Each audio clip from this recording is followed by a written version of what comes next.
হুম। হ্যাঁ।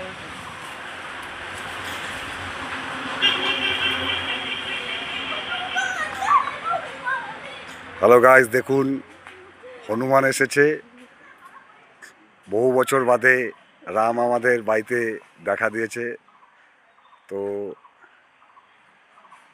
আমাদের বৌদি বাদাম খাওয়াচ্ছে। বৌদি আমাদের বাদাম দিচ্ছে, বিস্কুট দিচ্ছে, কিন্তু বৌদির ঘরে আর সব দামি দামি জিনিস, সেগুলো খেতে যাচ্ছে না।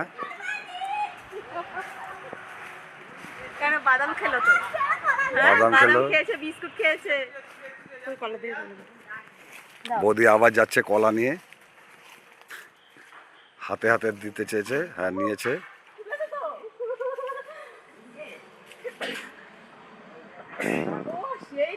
খাচ্ছে। দেখুন কলাটাকে কত সুন্দর করে ধরে খাওয়ার চেষ্টা করছে। অর্ধেক খাওয়া হয়ে গেছে।